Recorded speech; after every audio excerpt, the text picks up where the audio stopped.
avec un autre sujet que l'on a évoqué dans la stratégie numérique européenne, les identités numériques. Alors évidemment, on parle d'identité numérique citoyenne. Il y a également les identités numériques des entreprises. Et j'ai l'immense plaisir d'avoir Candice Doche qui me rejoint sur ce plateau. Vous êtes donc une experte de l'identité numérique. On a envie de comprendre un petit peu avec vous au niveau européen de ce qu'il se passe et surtout les impacts de cette identité numérique pour les entreprises. De quoi il s'agit et quelles sont les échéances majeures? Merci Mélanie et merci pour l'invitation. Alors en effet, la réglementation européenne prévoit une réglementation pour les identités numériques. Alors d'abord des personnes physiques, c'est ce qu'on a vu déjà avec EDAS V1, qui est la première réglementation sur l'identification numérique. Donc aujourd'hui en France, on va trouver l'identité numérique La Poste ou France Identité qui se développe au travers de France Connect Plus. Et on voit cette nouvelle réglementation européenne qui évolue pour prendre en compte davantage d'informations qui a trait à la fois aux personnes, mais aussi à la capacité à représenter les entreprises.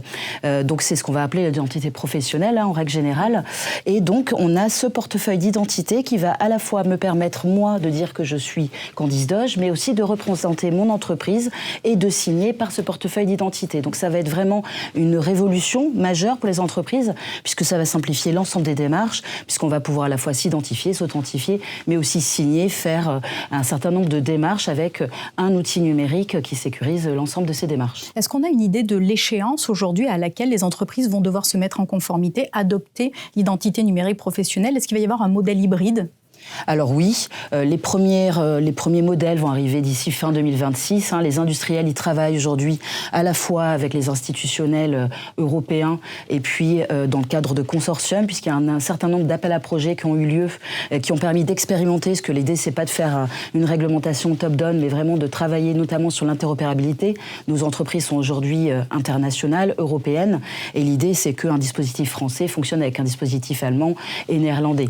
Donc il y a tout ce travail qui est en train d'être réalisé au travers de ces expérimentations et les premières expérimentations réelles, j'ai envie de dire, qui vont vraiment commencer à généraliser, c'est à partir de fin 2026 et on pense qu'on va avoir 4-5 ans pour que ça se généralise complètement à l'ensemble des entreprises. Vous l'avez évoqué, il y a cette idée de faciliter la vie des entreprises. Il y a aussi cette volonté de faire face à ces enjeux de cybercriminalité, ces cybermenaces et notamment la fraude qui est aujourd'hui un véritable fléau pour les entreprises. En quoi ce portefeuille numérique d'identité européenne, finalement, peut être un contributeur à cette sécurité?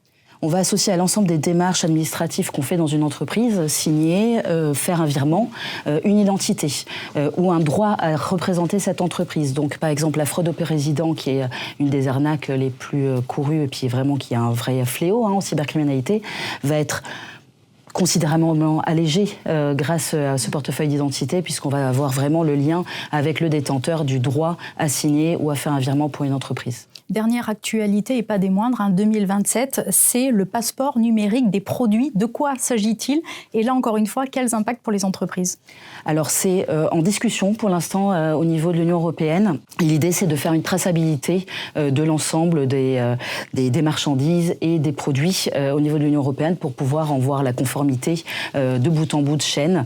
Donc, on est en train de regarder un petit peu comment ça va se passer. Ça a fait beaucoup de débats selon les experts sur ce passeport numérique des objets. Et donc un sujet que l'on sera amené à suivre prochainement, toujours à vos côtés. Candice, merci d'avoir été notre invitée aujourd'hui.